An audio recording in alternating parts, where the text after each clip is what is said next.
UBC, Université belgo-congolaise, une grande entité éducative à Kinshasa, avec ses facultés modernes, sciences sociales, économie et gestion, développement communautaire et environnemental, droit, santé publique et médecine. L'UBC décerne des diplômes reconnus mondialement. Ici, qualité et rigueur sont les maîtres mots. Son grand campus, avec ses 2 tours jumelles, s'enrichit des logis haut de gamme pour accueillir professeurs visiteurs, étudiants en immersion, pour les échanges interuniversitaires et pour une formation pratique adaptée. UBC met à disposition une ferme agro-industrielle, une bibliothèque pluridisciplinaire, une salle d'informatique à la pointe du numérique, un cabinet d'assistance juridique, un hôpital doté d'un laboratoire d'analyse médicale, une télévision moderne et bien équipée. En partenariat avec des institutions internationales, l'UBC octroie des bourses à ses lauréats et assure le suivi du cursus du 3e cycle en l'étranger.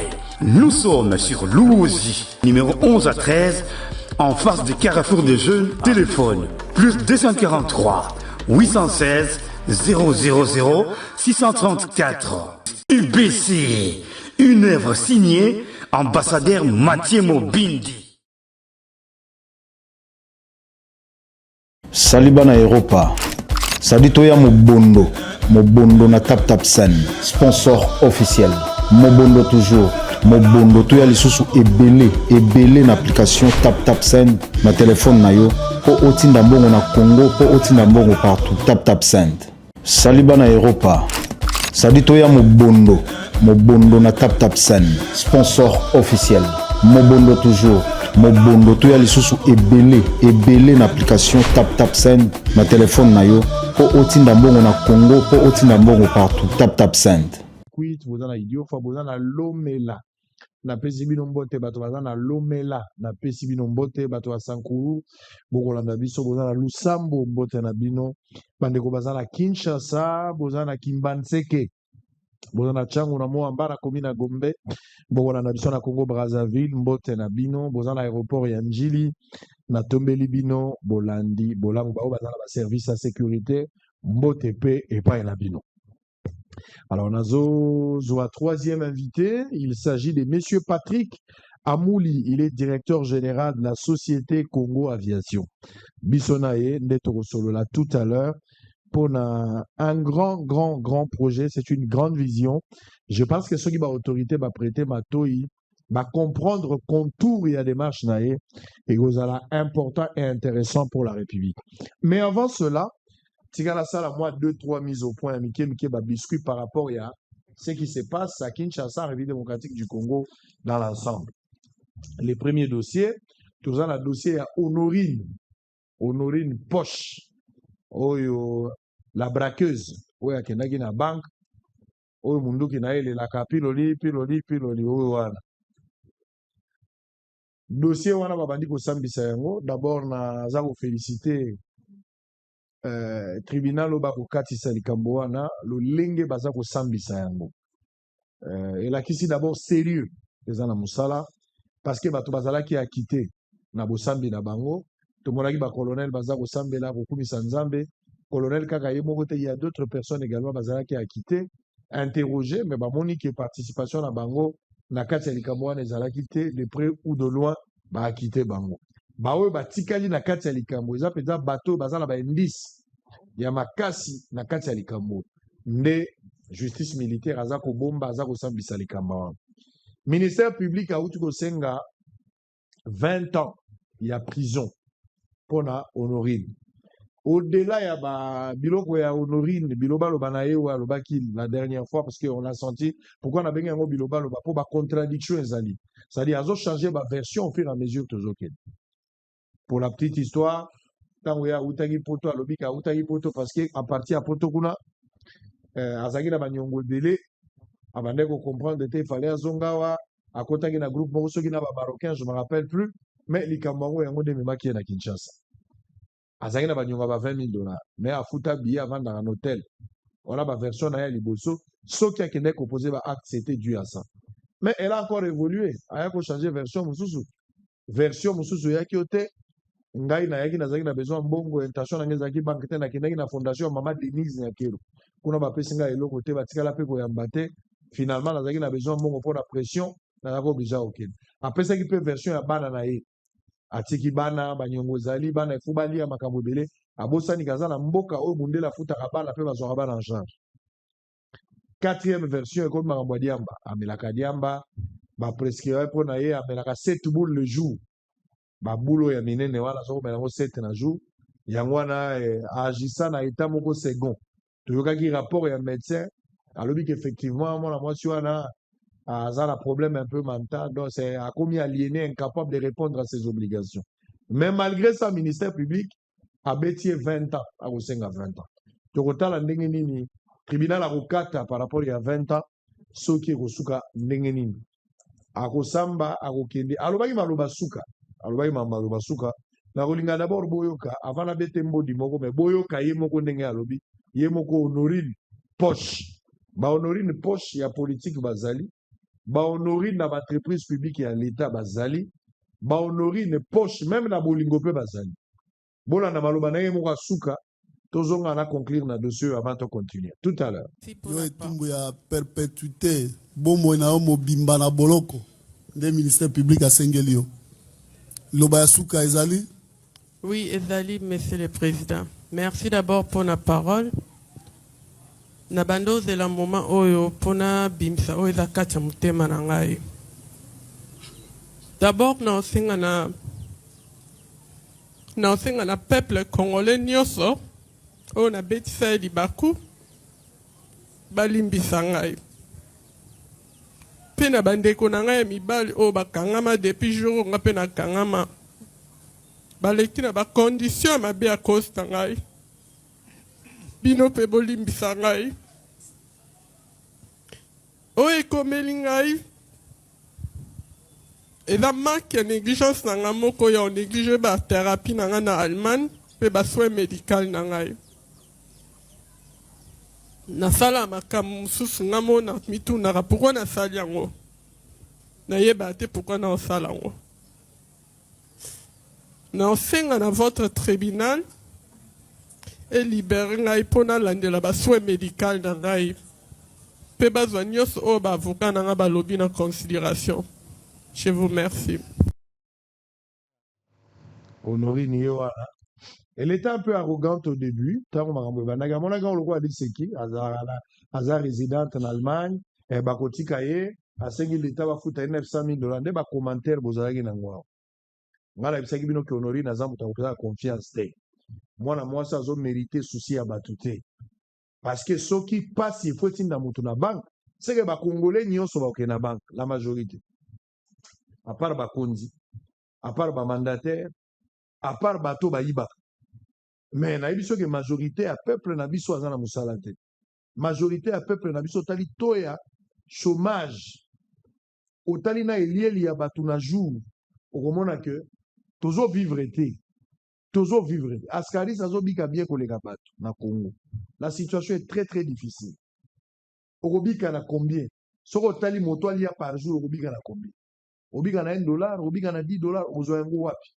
Mais malgré pasi wana bana basi ebele ba bateli virginité na bango ba miteki te ba sali bondumba te malgré passe donc pasi ezaka ka raison ya kotinda okende na banque te parce que toyebi bana basi o ata pasi me ba sali bondumba te bateki nzoto na bango te mibali basakaneli bango te bakomi pe bakuluna te bakei pe ko braquer ba banque te bakomi pe ba criminel te malgré pasi donc ce qui raison ya pasi eza raison etindaki yo ok, c'est que les Chinois, les Congolais en général, il faut pas attaquer la banque. Mais ceux les Congolais, ils vont attaquer la banque. Cela veut dire que, oh, yo kenda iko sala wana, eza eloko biso toko ko encourager on te. Pour les Congolais, ba vandi, ba kenda ko attaquer la banque te, ba ko ba criminel te. À part quelques-uns, ba oyo, bazala ba comportement là, nous déplorons et l'État zo sa musana. Donc, Honorine, tu t'es pas bien comporté. Aux Congolaises, mais arrogance na bato babande ko soutenir yo ne bande. Oyebaki na Congo basundola ka bato. Na Congo tango zolo bazala simana basundola ka bato. Oyebaki yango te. Talo tikali siko yo moko. bato nyonso bayaki kotia makelele na TikTok na Facebook batikali loyenge ndeko ya douleur otikali kaka yo moko moto aza esu te moto aza esu te Honorine sikoyo nde okomi koreconnaitre kibozwa traitement mais babula diemba soki yango nde ezalaki traitement bakoya nango kaka na prison banomela na yo bando peso matin midi soir omoni sikoyo komo comprendre ke sikoyo obelaka ndenge ozoexplike bato nani akondima yo bato traumatisé na banque bato paralysé bato ebele misala na bango ekosila kuna bato ebele misala na bango ekosila bato bazalaki na bango na likamo okotisi bato ebele na kati ya likamo bamisu bazokangama mpo yo nde ozalaki actrice principale basoda ebele bazokangama tala soda mosusu ake kotala yo na nzoto alors que soda ko ozala ko kotambola na baposa na ye ya ndenge mosusu mais otante soda otanta Honorine otante ntango mosusu soda nayebi te nazalaki wana te circonstance ya likambo ngo esalamaki ndenge nini nous avons condamné cet acte soda akokaki kolongola bilamba te soda akokaki kofilme te ça nous ne pouvons pas admettre ça ezalaki Honorine ou une autre femme la femme aza sacrée na point wana tozo condamné ba acte ya Honorine mais kolongola bilamba nous ne sommes pas d'accord kofilme bolumbu na ye toza d'accord na moto mais yo moko nde okendaki mpe komitika mpo soki osalaki eloko oyo te policier alingaki kozwa posa ya kofilme yo te donc ete ya bana basi nyonso ezongela eza wolo te Honorine azalaki na TikTok abinaka aza femme moko battante évoluée omoni place asuki c'est inadmissible j'espère que justice militaire bravo pour le travail vous avez ma main d'association nous Bosolo nous vous accompagnons vous avez fait un grand travail na boake libino ba fleur justice militaire tribunal bozwa penza maboko na biso to encourager ce que vous avez fait et c'est exceptionnel ministère public a sengi to kanenge tribunal avocat ça c'était le premier dossier le deuxième dossier pour terminer avant to ban échange c'est un dossier à Makabuya contrôle technique na comportement ya PCR ngana zo bituna ba policier ya circulation routière est-ce que bazalaka pe na ba mama bokilo bazalaka pe na ba belle famille botuna ngana no question est-ce que ba PCR na Congo bazalaka pe na ba mama bokilo ke belle famille yango amoni oleki ya madame o beau-père o neveu ya mwasi nanga nièce est-ce que bazalaka pe na ba belle po na mona te la manière PCR quelques éléments pour ne pas dire la PCR en général, mais une grande partie, il y a ma policier. La manière dont se comporter dans ma carrefour, je me pose la question. Je commence à douter que Bazara n'a pas belle famille. Peut-être Babala Bassi, Bamomo Bassi, Bazara n'a pas de côté. Pour ce que Yokata Bisote, Yokata Sony a belle famille. Vous exagérez. Dignité, zate. Bozolo gaba menia bino bako meni ondenge nini policier azo senga mbongo na lolombo et sengeli lekina lisalisi aveugle. Ça fait la honte. C'est l'image du pays. Lorsque vous vous déplacez ailleurs, ndenge tokenaka libanda ya mboka. Soko moni policier, oza biloko mibale. Ezo bangisa yo que osala mabete, mais dene zo mettre en confiance que tu es en sécurité. Quelle attitude tokozala nango vis-à-vis ya policier congolais, que ça soit territorial ou en circulation routière. Tous en la confiance que nous sommes en sécurité, ou encore tous en la confiance qu'il faut to banga mibeko. Parce que tu as un niveau oyo, peuple a zobanga lisu police te, mais police n'a pas obanga peuple. Moi je crains. Bakamonenge zota mwamala mute, c'est que nous voyons na babalabala. Oye ko réguler circulation mais au komi commerçant. Recrutement pe na musala ya police. Bato musu ba koti na PCR wana, abande ko kata ballon na gambela, abande ko teka pilipili na zigida. Je ne sais pas par quel mécanisme il se retrouve là-bas. Et quand il se retrouve là-bas finalement et que ndenge kei akanisa kokota na PCR ezaka kozwa mbongo siko batie na carrefour ya embouteillage azo kopala takazo zokata ballon azokatisa lokola azoteka pilipili nzoke komi makambo ya kobongisa nzela ekomi na problème. Il faut que ça s'arrête. Général a encouragé qui commissaire provincial commissaire général a encouragé bato ba filmer so bon moni policier azala makambo filmer ye azala ba preuve pour ko wanga neleki botala ba filmer moto musu na Lubumbashi ba image o batindeli biso boyoka lisolo ya policier aza lieutenant so ezaki soda molongo tokolo ba formation mais lieutenant oh quelle honte policier a zone négocier. Policier ceux qui a tchaki moi si lito eza place pour moi c'est à résister. Pour niveau a zone négocier. Bato akotinda pena na négociation ba diplomatie na ba rebelle bango. Boyoka policier nenga zo panza tempa na isengeli. Négociation eza ya lutenika. Boyoka.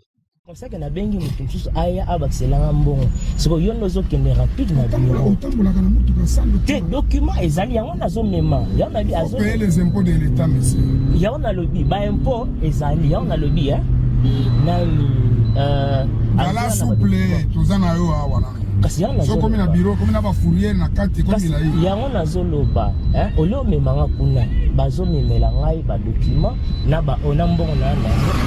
Wana $80 kosimba te. C'est quoi elle a $350 sala boye. 320 eza mbongo na ngai te eza mbongo ezokota na trésor public. Na omoni o ngana nango eza ona nango na ko l'action na téléphone mo le eza imprévu yo bombaki mbongo na poche te ke okozwa problème kasi omoni net lelo toi le 13 mbongo nyonso ke déjà yango mutu ke kotika na biro mokolo kozwa mbongo lelo yango kasi nazo so na mo le ha dala souple kasi nazo OK na kansa ta 150 na tini sala boye so na tika yo na mkusa vana kwa na biro bon bonjour maman. Bon, soit totalement comme ça, n'a bien comme ça un bon way. OK, que toke wana kabine ezali awa. Kasi pas de. OK, kuna bimisi mbongo, kwesi na tiki. Koso komi na bureau ko recruter. Parce yango yo. Akotindo na déjà donc no futa na banque. Na banque kuna c'est $800. Yango na zoloba. Au lieu de kende na bureau. To telemi moi le malemba pardon. Malembe pardon. To nani baxela. La souple le comme na bureau, c'est imprévu. Mais yom to so kende ngana so to telema. Ngana so to telema. Ngana so depuis kala. To telema, yom to so telema. Il ça pas moins de $200. Asali yango parce que oza pour. Il y a parce que on le bien que était commandant on dit matin là. Parce que comme na bureau babandi ko sambisa. Mais comme depuis kanazo ba velo moko to telema kaka to sala. Est-ce que moi na tient ma télé mais biso y a pas de problème toujours solo là. Il y a pas de. Mais na biso pas moins de $200. Il si $200 na tiki.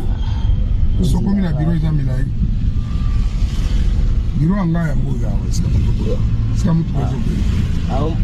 Yosko sala boy.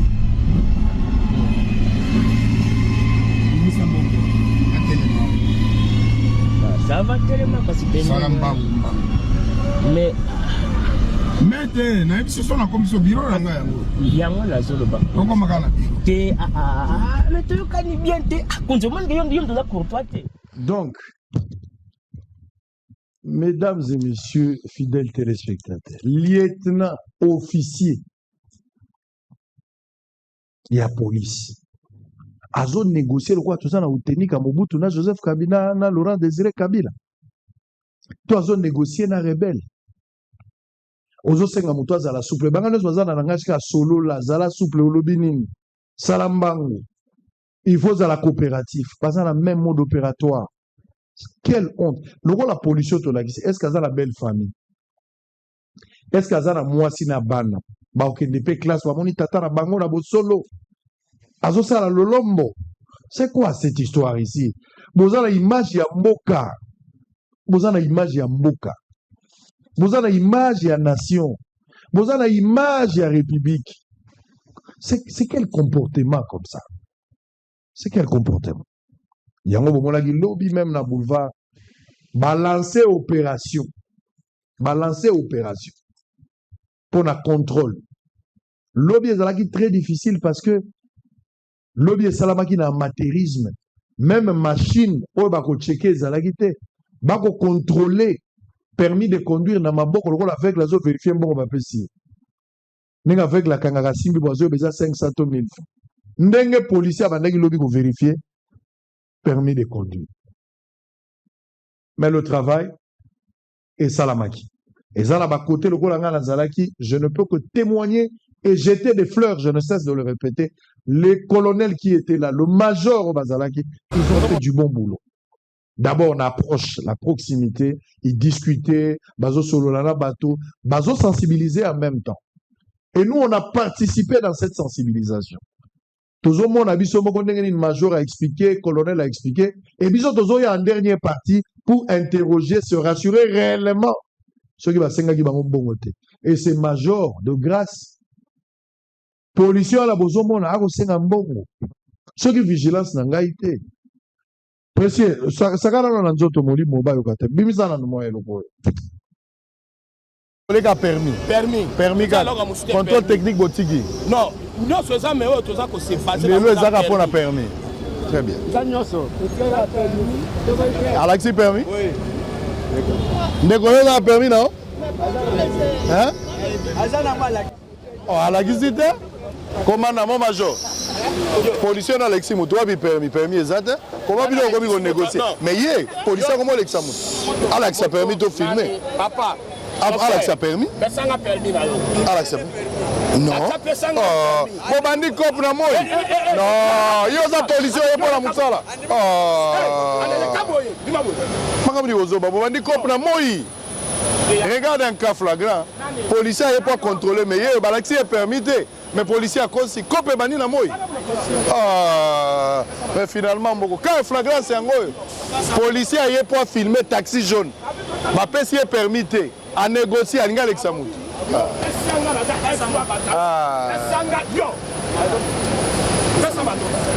C'est grave. Non, mais à négocier avec Alex Moutoua sans permis, la flagrance, il bosse à caméra. Il n'a pas de permis, le gars. Allez, ok, ça va permis exactement. Moussala et Salama Kilobi. Dans quelques coins de la ville, État Morimalam, dérapage des Akébélé, notamment pour la première émission, vous avez vu, on a reçu les jeunes TikTokers. Gédéon Oyo, Tobenga qui est pour te comprendre circonstances, il y a Makambo et les Kaki. Ça, c'est bien.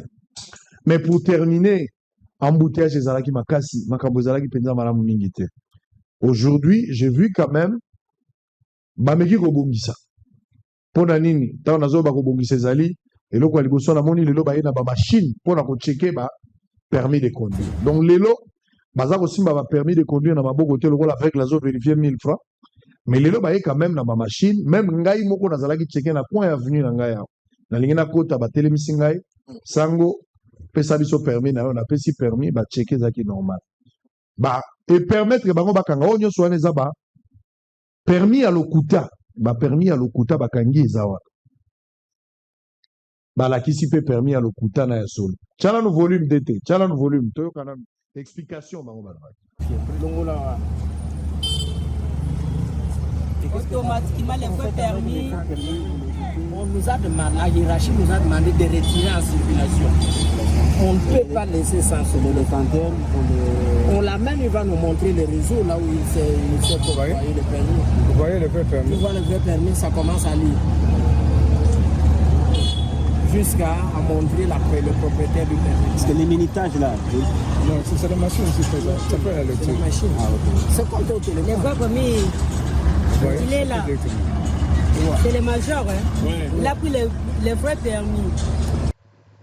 Ça, Nabouakeli, service au Basali Moussala Lelo Maboko, vous avez corrigé, ça c'est bien. Mais la manière, il y a une barrière au Bochaki Lobezaki Loa, barrière à Moura. Bon, mais comment vous pouvez revoir la manière, il y a quoi interpeller, il y a ça la contrôle pour qu'il n'y ait pas d'embouteillage parce que 2 heures, 3 heures, 4 heures, 5 heures, ce n'est pas intéressant. On va terminer pour boucler ce chapitre avec l'image du général. Yemoko général, Abanaï Kolobanabiso, to filmé ma policier. Maintenant, j'attends les ministres de l'Intérieur. Monsieur le ministre de l'Intérieur, le commissaire général, Osengagi, ma vidéo Yangoye Tamboli. À part ça, les commandants de la ville également, commissaire provincial, il y a ville province à Kinshasa, Ndoui, Israël Kantou. Botala, ce que vous allez faire, ce comportement incivique, un comportement qui insulte toute une nation, ce n'est pas intéressant. Toyoka général Ndenga Lobaki, yo peuple les ala peu vigilant. Naza kosenga na moto nyonso akumbaka, asomba permis na ye. Oyo wananga na kokote la motote. C'est une obligation. Moto nyonso aza kozwa volant. Et sengeli azala na permis. Oyo azala permis ta kolekate. Bosomba ba permis. Bino pe sika boche ba centre eza mikie par rapport ya effectif à Bagoni comme bisko makambo nguma et qu'on mettre en mal makambo ebele. Contrôle technique to sengaki l'état zela. namoni l'état tiki nano balancer contrôle technique pour la contrôle botika nano bato ba pema soki zo départ na biso to ko senga botika nano bato ba pema na contrôle technique ya mutuka mais to banda nano makambo ya carte permis je suis d'accord on vous accompagne mais pour la contrôle to zelala et puis nous allons voir après on ne dit pas que pour ça la côté mais ce qui possibilités allez bon apprécier d'abord regardez Général Denga Banda Koloba. On revient, on change de chapitre. Je reçois Patrick Amouli, DG de la société Congo Aviation. À tout à l'heure. Na pesi longo nyala ba congolais oyo ba meseli ko filmer ko tindela biso elongi na yo tango za ko senga mbongo bimisa mbongo za na poche wana bimisa yango tozomona peto yebisi na commissaire provincial soki tozui yo wana kende na ndolo kende govana kuna atambula moko atambula mibale ndenge kaka juge ya kosepela pesa yo apesi yo mais lokola tosi toyebisami toteyami bayeba kosala makambo wana lisusu soki tomoni yo ndolo mpe awa lokola ezali na intention ya république mobimba nazali koyebisa na bakongolais banso balingi kimia bafilmaka ngonga nyonso makambo mabe ma police soki bazali kosala tracasser epai ya bana ya moto kobotola moto kotobola bapneu kobotola bakarte kolongola baplaque bafilme moto wana ata asali contravention mais oyo yo osali ezali infraction destruction méchante bausager de la route basalaka contravention mais ntango yo oki olongoli plaque oki otoboli pneu obotoli moto on est commis tracasserie, ezali contravention, ezali infraction, violence et voie de fait, ou destruction méchante. Et au Keneko Samba Kuna, Zami Tolembi. Kota la voiture pour nani baso ça la contrôle koto yo ozo kota la voiture nanga pour nani ozo kota la voiture nanga pour nani non o koti na voiture non mais na lobby ozo kota non mais ya zo kota na voiture nanga pour nani non mais ozo kota la voiture nanga pour nani non mais ngana tuni o koti na infraction ni na koti na voiture nanga non mais o sala contrôle ya permis to zo kota na voiture nanga. Non, mais c'est simple, on a tout ni. Et ça, contrôle, il a permis, tous autres, on a quatre voitures. Non, na lobby boye. Contrôle a permis, ça, ma sur place. Pourquoi Moupandi? Non, na lobby boye. Contrôle, il ça a permis, na ba document nyoso. Non, à côté de la voiture, on a pas na ligne. Bonjour. Les respects. Ngai et logo, et autres, on a à côté de la voiture, on a pas na ligne. Oui, yango na oloba. Merci, ça va. Apesi, na pesi permis, na pesi. Chef, ozo intimidé ngai mais ozo comprendre ozo intimidé ngai ozo imsanga pesa permis na la kisa oza chef ozo intimidé ngai toni mais pourquoi ozo ganga pourquoi ah nazo comprendre osenga permis na pesi contrôle technique yango carte rose yango siko carte rose yango mais siko elo nini ozo luko o gagner nga nazo tuna pourquoi continue na voiture nanga o continue na voiture nanga pona nini oh papa oh chef yaka dandanga apesa ngai document mais nga na lobby bozo déplacer nga pourquoi c'est un contrôle aléatoire bozo linga contrôle mais pourquoi bozo déplacer nga oh mais nga nazo comprendre mboka ote pourquoi ozo faire déplacer ngai nazo comprendre jusque là pourquoi nazo déplacer pourquoi nazo déplacer tisikoyo non nga na pesi clignotant papa ti nazo ya na ebiso ke nazo kota boye nzela yango wana eza fait vert yo ebisa clignotant continue o télémisi nga ta na ebiso nazo kota boye oyebisi nga bien tozo contrôler permis na pesi yo permis et comme que o clignotant continue pourquoi bolingo créer infraction ozo sala contrôle na mikana nyonso pourquoi bino bolingo créer infraction pourquoi nga nazo kota boye et puis nazaki na bo interpeller nga na feu rouge nazo kota boye ezaki pe ouvert na ebiso nazo koto ebisi na permis na pesi yo permis siko ekomi yo clignotant continue pourquoi osoloba ngabe na loba na sisi oloba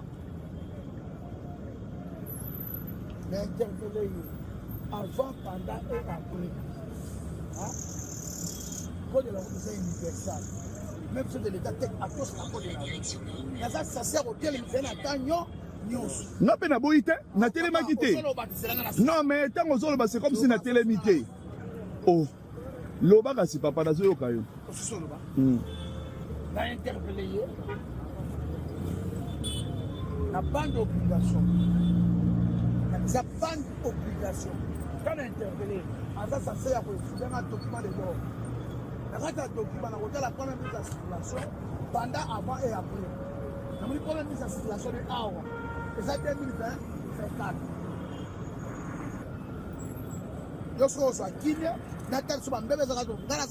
Non, mais nazolo baboye. Non, boye. Contrôle oyo salingai. Basala ka contrôle ya mikanda. En cas de fonction, yo sala langai. Contrôle ya mikanda pona nini. Bozo sala non, bozo sala contrôle ya permis to ya mikanda.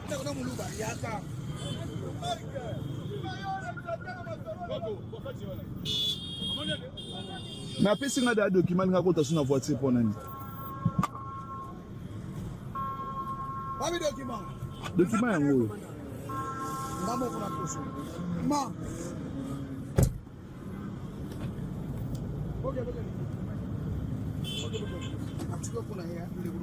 Ok.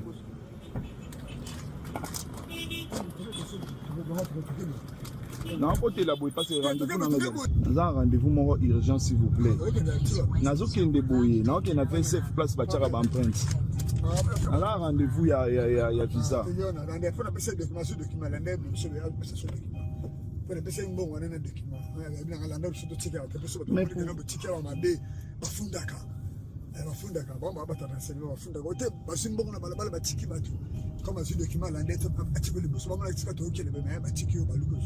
Mais bon, tu sais quand on a pu vraiment.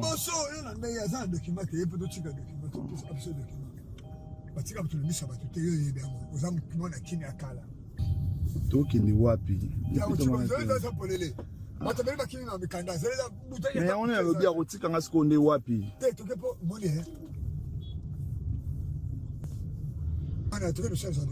Nzela oyazo memanga wana iza nzela ngana lingi nzela wana tazo memanga wapi.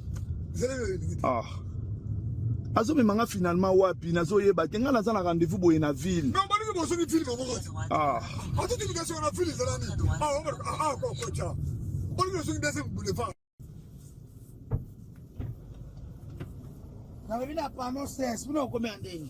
Nga nazo kina père naza rendez-vous na tikali na 15 minutes. Ah. Oui.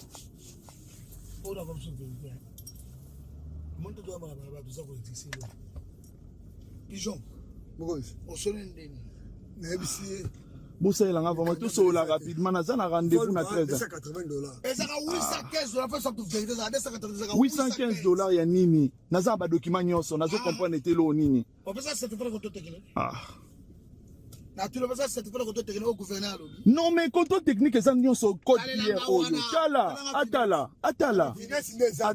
Ah. Mais nazo comprendre été et loko balobi to somba yango na sombi contrôle technique. Ah, mais nazo comprendre été pourquoi bozo compliqué nga naza na rendez-vous na 13h30 s'il vous plaît. Ah, tala rendez-vous naza nango, naza rendez-vous na 13h30. Kasi naza na rendez-vous na 13h30 s'il vous plaît. Nazo comme nazo senga bino s'il vous plaît.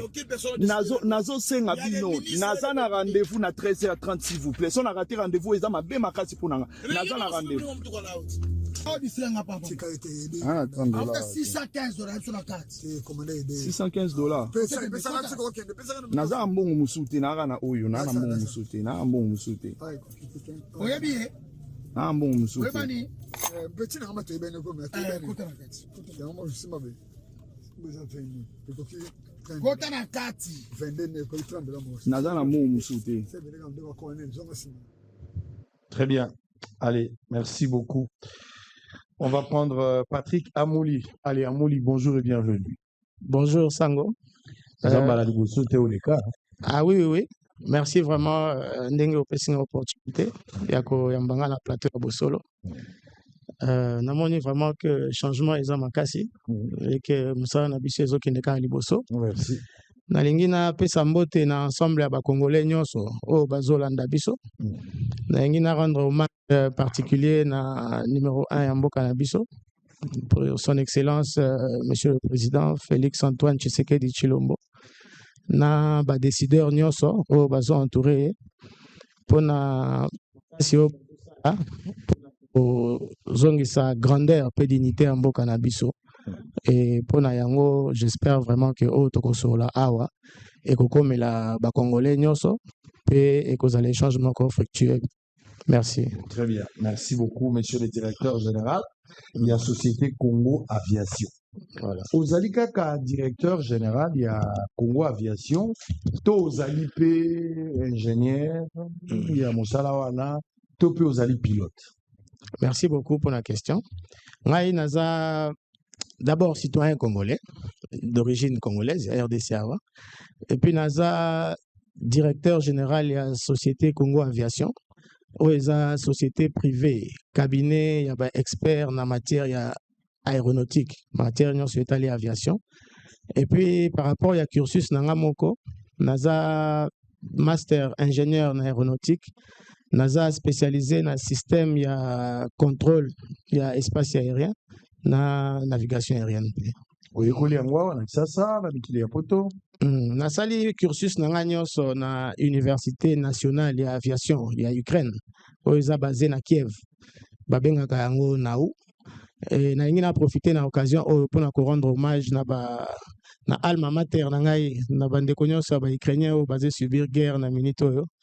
On sait que ce n'est pas facile et toki o souhaité kaka ke pe zonga kuna le plus tôt possible. Donc otangi na Ukraine. Oui, natangi na Ukraine na Kiev na Zalaki. Alors, Nabengaki Yopo, par rapport à un grand projet. Quand j'ai vu ton projet, j'ai été épaté. Alors, la Nengaki to partagé le projet en Congolais, Bayoka, peut-être Toyoka, point de vue na bango Gouzani. Mais avant cela, le Koloza, na Makambo Italie Aviation, na Yambaka pilote, Moko Alekaka, Panabiso de Koilunga, mais ba Congolais, Belé, Basala, ba lecture par rapport à Yaneng Makamboza Rosalam. Quels sont les mots qui rongent ces secteurs d'aviation congolaise selon Yota Mozota, le rôle expert? Ceux qui m'ont dit que l'avion est en penza malamote. Biloko nini ezali kotambola malamote eza kouta wapi? Ok, Sango, merci beaucoup pour la question là. Alors, toko nakanisi que ma problème est rongé aviation na mboka na biso eza moins belé, mais pour na lelo spécialement toko survoler moi deux volets hein volet mi balé au tokani c'est essentiel vraiment ils ont posé problème dans l'aviation en mboka. Volet à liboso eza conformité na ba norme il y a OACI surtout na point de vue formation. Moni biso ba ingénieur to lobarake ceux qui déjà atta ceux qui osent résoudre l'équation mathématique ceux qui ba prémisse eza mabe nyonso oyo koya na sima e kozala pe akotengama. Alors, awa, d'abord avant de continuer koloba, nalingi pena vraiment na compatir, hein, na bandeko na biso o bazalaki victime ya incident oyo ti osalema na aéroport ya Kolwezi. Toko remercier Nzambe nde a épargné ba vies humaines, mais situation wana ezo ko rappeler biso encore une fois douloureusement que ezo rappeler biso fragilité. Il y a un système, il y a sécurité aérienne na biso. Alors, tokanisi ke base ya makambo wana nyonso ezouta na non conformité na ba norme ya OACI ko banda na article na yango na annexe na yango numéro 1. Oeza licence ya ba personnel. La fois passée tolobaki yango awa lelo toye ko marteler yango lisusu. Licence ya ba personnel eza document réglementaire oeza obligatoire. Pour exploitant aéronautique nyonso o yaza na Congo na mboka nyonso donc ba pays nyonso o eza contractant na convention à Chicago o baza membre ya OACI il faut se conformer na ba norme wana premièrement. Donc ceux qui déjà formation agent exploitant aéronautique ya Congo formation na bango ezo atteindre vraiment ba standard élevé té tokozala toujours na ba difficulté à boyer. Ata ceux qui va changer 25 DG na RVA, va changer 10 commandants, donc on a toujours un problème. Alors, deuxième problème, ko fustigé par voler au réseau dérangé. eza fuite ya ba talent na ba compétence ya bato na ba capitaux. Donc pour expliquer na deux mots ngi koloba, étant donné que awa na Congo toza na centre ya formation aéronautique nationale te, ezo sala ke bato ebele ezala ba privé to ba institution bazo kende ko former, n'est-ce pas, bato na bango na étranger. Or chaque année eza na bambongo ebele o ezobima pour la formation na bato na étranger, et souvent comme on appelle mutu azui formation na étranger aza pilote to aza ingénieur mboka wana place akende kotanga babengaka yango ba critical skills, eza ba comment je peux appeler ça, c'est-à-dire des compétences critiques bako kolinga ba garder na mboka wana na avantage na bango. Et nous on est en train de perdre, c'est-à-dire que tu perdre technicien moko ya makasi et puis mbongo oyo etangisi e uti pe wa ekei. Alors ba voler wana mibale nde tokomeka ko développer les choses moi bien, mais à la base tokanisi ke wana nde donc voler formation na voler fuite ya ba capitaux na ba compétences.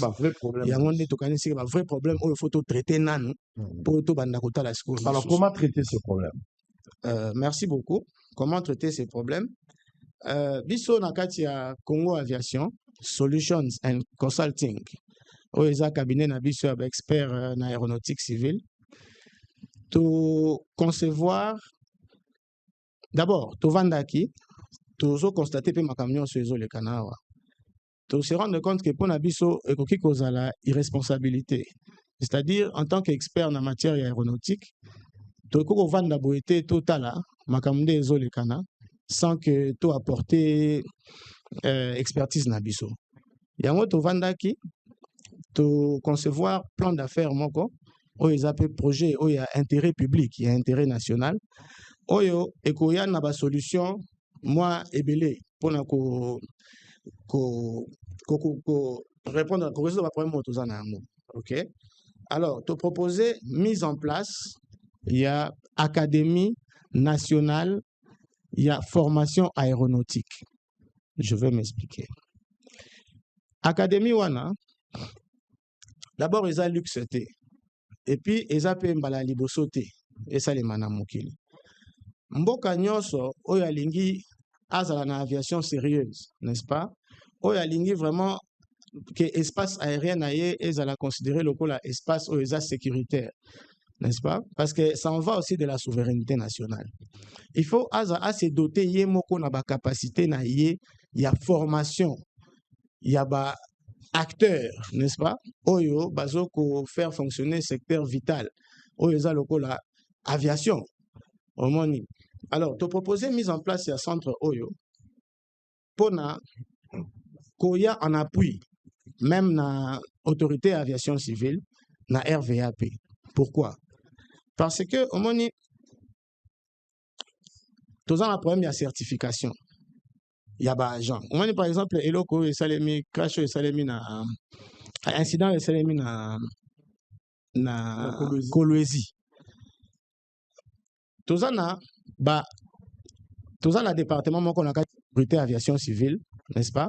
Oyo yene mutu apesaka ba certification pour la navigabilité à avion.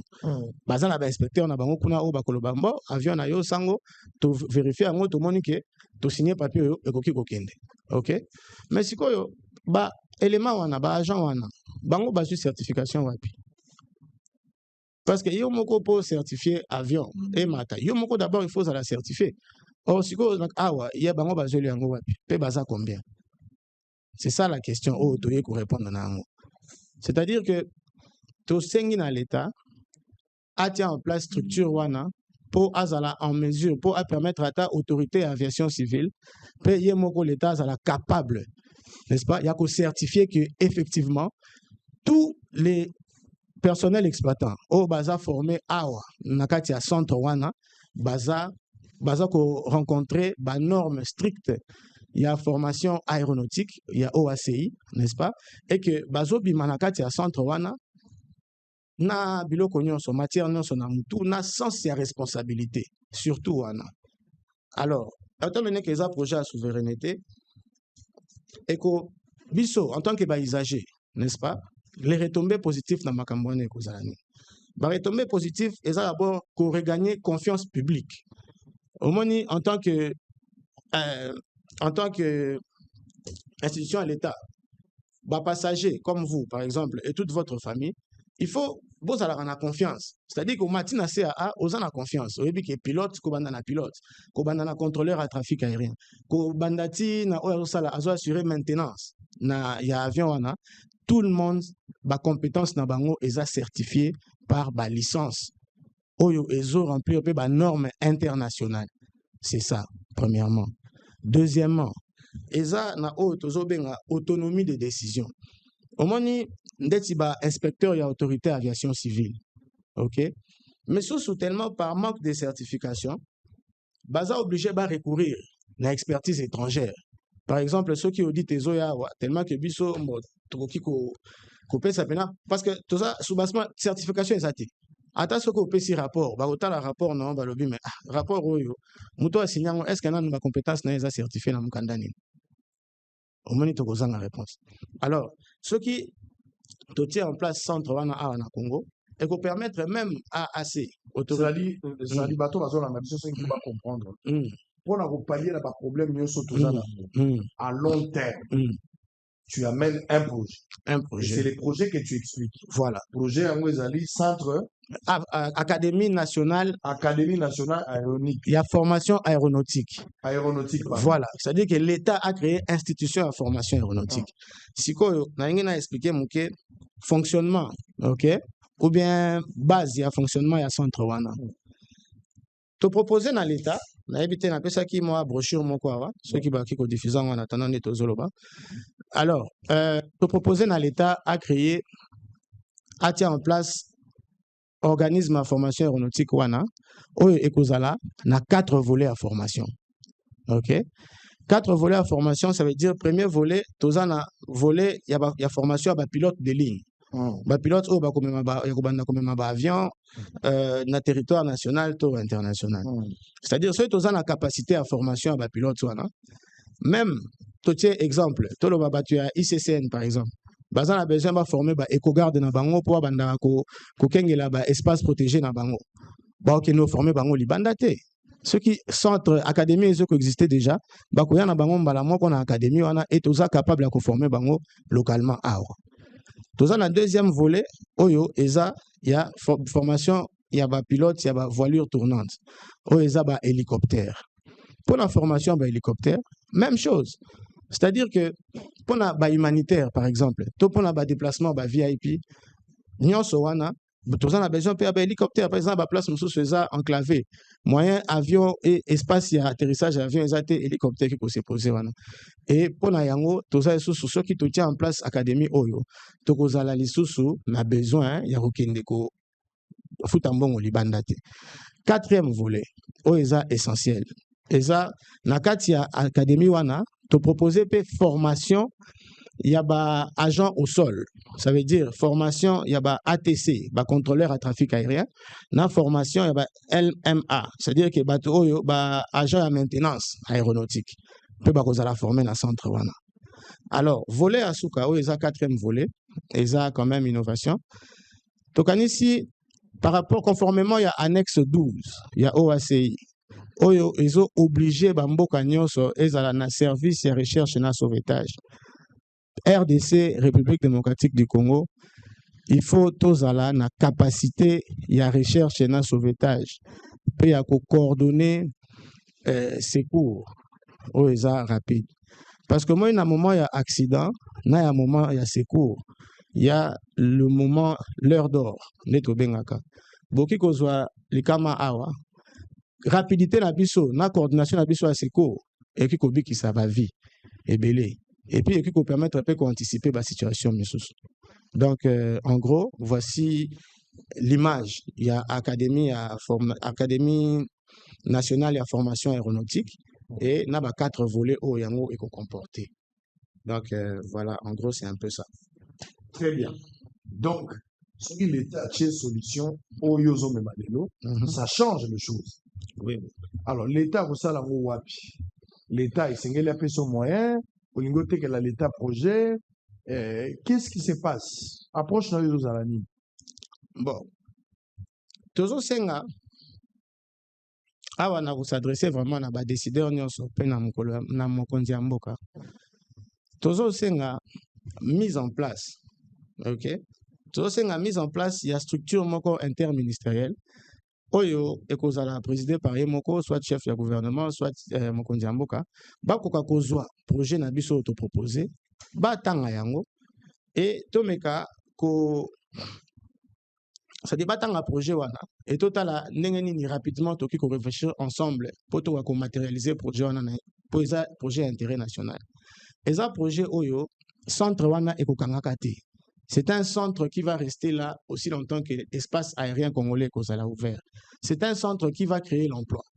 Au moins retomber en termes économiques les amakasi parce que ba emploi ekozala et ko créer un emploi direct na ba emploi indirect à part yango tozala ba contrat mususu o toko sécuriser na ba ONG pour la formation na armée pour la formation pe ba militaire et il y a beaucoup d'autres contrats qu'on peut sécuriser comme ça à part les privés. Donc vous pouvez déjà avoir une idée koyebaki école wana académie wana ekozala na ba entrée et que ekozala périn ya libela. Donc voilà un peu. Le coût est de combien il y a projet là? Bon, jusque-là, nous avons estimé le projet à peu près un investissement de 50 millions de dollars pour l'acquisition, n'est-ce pas? L'acquisition et la construction, l'aménagement de l'espace. OK? Mais ça dépendra parce que là, nous demandons aux autorités de bien vouloir mettre en place un comité final d'études de faisabilité finale. Parce que pour le moment, tu as Bissomoko, tu as ingénieur en aéronautique, tu créer, tu concevoir un projet et te proposer, te budgétiser un peu te proposer. Mais si l'État est ba décideur ba kozwa, ba kotanga projet et par rapport à place biso to indiquer que projet est salema, bango ba ko epsa biso ke mbo, place wana obo indiquer eza malamu, mais te proposer et salema place mususu. Et ça risque de changer tous les coûts et tout ça. Mais nous sommes prêts, en tant que Congo Aviation, en tant qu'expert en aéronautique civile, d'accompagner l'État. En finançant ce projet, l'État congolais a financé Congo Aviation T. Congo Aviation, l'État congolais a financé souveraineté naïe, a avancé, a financé capacité naïe à formation aéronautique. Et ça seul moyen ici pour tout le problème de faire face à mes colonies. Il faut tous à la sûre ou bien autorité aviation civile il faut à la sûre et certain que chaque apprenant oya formé na kati ya centre wana oya zo bima libanda azana mikanda nyonso c'est-à-dire ba compétence na eza certifié. Donc voilà. Très bien. Question moko curiosité. Crash ou salami na loi là-bas ezaki évitable. Crash ou salami na loi là-bas ezaki évitable. Comment ça? Ezaki évitable pourquoi? Parce que déjà ceux qui tozana inspecteur oyo azolandela annexe 6 na 8, c'est-à-dire navigabilité, il y a un avion, n'est-ce pas? Baza capable. Pour bangonde baza ko autoriser d'abord état et avion. Pour avion 20 matin, ils ont un moto à signer un papier qui a vérifié en gros à celle déjà nyonso moto a assez. Signé OK, avion ils ont prêt pour ekende. Kaka bangonde peut appeler ça ba immatriculation, kaka ACP kaka nda appeler ça licence au tozo le bela parce qu'il y a asa autorité aviation civile. Mais question est qu'on s'est posé, est-ce que yemoko na kati effectif ya ba inspecteur na yi? Parce que étant donné que centre OESA certifié, ESAT, OESA agréé, ESAT, il y a formation. Alors, comment ça s'est fait? Est-ce que effectivité, ceux qui posent à 50 inspecteurs en union sur base certifié, tout ça sûreté. Alors, si c'était le cas, il faut m'expliquer, Bisso. Avion en année, le mois qui kuna, avion matriculé angolais. Alors voilà, il faut que BPA et ça là-bas, enquête sur pour Bisso, défaillance et qui n'a niveau. Très bien. 50 millions de dollars et on est bon. Bachela ba fourage na ba lampadaire à 71 millions de dollars. Mauvais souvenir pour les Congolais. Ceux qui ont 50 millions bachela na projet modèle. Ça allait être quelque chose. Il y a fourrage na lampadaire. Est-ce que beaucoup de sous? Bon, bakanga la bango mutupe a ibarate. Wapi ma yango kasi ya fourrage na lampadaire. Fourrage na lampadaire. Wapi yango? Les gens n'en parlent plus. Tozana mboko batu ba bosanaka ba détournement. Batu ba bosanaka. Mbongo ya leta. Habité sango se kuki, umoni 70 millions, ça c'est vrai, aux a raison, mais essayez vous mettre sango. Au monde de continuer comme il y a un problème personnel na banque. Sango tikambo voilà, battez la moitié na banque. C'est ça le langage de Congo. Mais Tobo ça a combien? Tobo ça a 70 millions, Tobo ça a 71 millions, Tobo ça a 500 millions, 400 millions dans des projets comme ça. T'as le projet qui peut aider les pays. Tous les Libanais tous les Indo-Pakistanais, Turcs, mais quand un Congolais réfléchit comme ça, tu vois, à zapper un projet élaboré avec 50 millions. Les gens ne peuvent pas payer 50 millions, mais l'État doit investir. Et l'État ne peut que collaborer parce qu'il y a un Congolais à réfléchir. Mais nous allons attendre jusqu'à ce qu'un Indien qui va arriver ici, je ne sais pas, un Israélite ou quoi, ou un Français, surtout les Turcs et les Libanais, ils font n'importe quoi, ce qu'ils veulent. Mais lorsqu'un Congolais on doute, je vous prie d'écouter quand même ce Congolais, des idées alliées. Tout ce qui est complexe, il y a pas des Congolais capables, il y en a. Donc, qui peut s'associer à Bango, qu'on peut sa valeur, tout le bapé qui est salami boza Congolais, idée, tout est parti dans le raisonnement d'un Congolais. C'est ça quand même quelque chose de vrai. Merci d'avoir été le nôtre. Merci. Votre dernier message, un numéro de téléphone si possible. Oui, oui. En tout cas, merci Sango encore une fois pour l'opportunité. Et là, tozo senga na ba autorité décideur na biso, s'il vous plaît vraiment, nous sollicitons humblement votre parrainage politique et stratégique pour que ce projet soit examiné en urgence et devienne rapidement une réalité nationale. Et aussi, toujours rappeler que mise en place à l'Académie nationale d'information aéronautique Oyo, c'est notre chance historique de transformer la perception de notre pays et d'assurer à nos citoyens, donc, qu'on stoppe fuite, il y a capitaux et qu'on forme jeunesse hautement qualifiée. Nous restons disponibles. Vous pouvez nous contacter au numéro, vous me permettez, plus 243 97 19 11 068. Vous rappelez ça, 097 19 11 068. Bureau Nabiso est situé dans le croisement, il y a avenue Mouchi na Kabinda, et na avenue Kabinda numéro 211.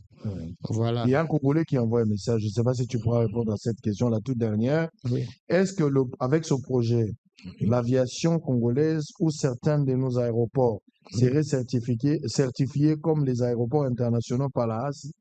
Bien sûr, il sera certifié parce que déjà, agent exploitant et aéroport yango, bango moko déjà compétence na bango est certifié. Déjà à partir de wana ils déjà pas moko. C'est-à-dire que facteur humain, Batou Baza déjà formé. Alors, Batouana Baza a suffisamment de compétences, n'a suffisamment de connaissances pour manipuler l'espace aérien, qu'on a sécurisé l'espace aérien dans l'aéroport. Et puis transformer l'environnement. Et transformer l'environnement. Merci. Allez, on s'arrête là. Patrick Amouli, directeur général de la Société Congo Aviation. Mesdames et messieurs, retrouvez la rediffusion à partir de 20h et puis demain à 7h du matin et sur tous nos réseaux sociaux. Donc, c'est un plaisir de partager ce moment avec vous. Vous êtes exceptionnels de Congolais. Tous les Sangoku de la République, je vous aime beaucoup. C'était Maître Plein qui parle. Maître Plein. Quand je dis Maître Plein, il faut appeler moi Maître Plein. Appelez-moi Maître Plein. Pour aujourd'hui, on s'arrête là. À très bientôt. Ouverte vendredi 24 octobre devant le tribunal militaire des garnisons de Kinshasa-Gombe siégeant au camp Lufungula. L'affaire impliquant Honorine Porsche et ses complices liés au spectaculaire braquage survenu en octobre dernier a été prise en délibéré ce mercredi après une série d'auditions des parties engagées au procès. Au banc des accusés figure Honorine Porsche, présentée par le parquet comme la principale suspecte dans cette affaire qui a défrayé la chronique. Elle est poursuivie pour terrorisme, vol à main armée et association de malfaiteurs. À ses côtés, 6 autres prévenus répondent également des accusations d'association de malfaiteurs et de vol à main armée, des faits qui auraient été commis lors de l'attaque visant une agence de Robank à Victoire. De son côté, la partie civile de la Robank, victime de la tentative de jouer des braquages visant son agence de Victoire, s'est dit très confiante dans la solidité de sa plaidoirie. En somme de tout cela, nous considérons que partant de la plaidoirie de la Rabobank et qu'en attente de la décision qui sera rendue le 26, nous demeurons confiants que le tribunal séant va condamner les prévenus que la Rabobank a identifiés et va accéder intégralement aux prétentions civiles de la Rabobank en allouant à cette dernière, à titre des dommages et intérêts, la somme de 50 millions de dollars américains pour tous les préjudices qu'elle a subis et qui ont été valablement démontrés devant le tribunal des Seigneurs. Pour la défense, le verdict qui sera rendu par le tribunal tiendra compte de sa plaidoirie. Le ministère public a estimé, selon lui, parce que c'est lui qui a déféré, n'est-ce pas, notre client devant le tribunal, selon lui, il a estimé que tous les éléments sont réunis pour qu'il puisse requérir sur la condamnation. Mais au regard des éléments tels que nous les avons développés, nous avions démontré qu'il n'y avait pas lieu qu'il puisse emprunter une telle voie. Donc au regard des éléments que nous avons soulevés, notamment les causes de non-imputabilité, qui étaient patentes, là, de manière spécifique, la démence, qui n'est pas à chercher, n'est-ce pas, dans le chef de notre cliente. Mardi, le ministère public a dans son réquisitoire condamné la prévenue Honorine Porsche à une peine à perpétuité et à peine de mort pour les complices reconnus coupables d'association de malfaiteurs. Prise en délibéré pour mercredi 26 novembre, cette affaire qui suscite un vif intérêt médiatique et public devait éclairer les zones d'ombre entourant le mode opératoire du braquage et les rôles présumés d'Honorine Porsche dans ces réseaux criminels. UBC, Université belgo-congolaise, une grande entité éducative à Kinshasa, avec ses facultés modernes, sciences sociales, économie et gestion, développement communautaire et environnemental, droit, santé publique et médecine. L'UBC décerne des diplômes reconnus mondialement. Ici, qualité et rigueur sont les maîtres mots. Son grand campus, avec ses 2 tours jumelles, s'enrichit des logis haut de gamme pour accueillir professeurs, visiteurs, étudiants en immersion, pour les échanges interuniversitaires et pour une formation pratique adaptée. UBC met à disposition une ferme agro-industrielle, une bibliothèque pluridisciplinaire, une salle d'informatique à la pointe du numérique, un cabinet d'assistance juridique, un hôpital doté d'un laboratoire d'analyse médicale, une télévision moderne et bien équipée. En partenariat avec des institutions internationales, l'UBC octroie des bourses à ses lauréats et assure le suivi du cursus du 3e cycle à l'étranger. Nous sommes sur Louosi, numéro 11 à 13, en face du Carrefour des Jeunes. Téléphone plus 243 816 000 634. UBC, une œuvre signée ambassadeur Mathieu Mobindi. Saliba na Europa. Saditoya Mobondo na Tap Sen, sponsor officiel. Mobondo toujours. Mobondo toya lisusu ebele na application Tap Sen na téléphone na yo. Po otinda mbongo na Congo, po otinda mbongo partout. Tap Sen.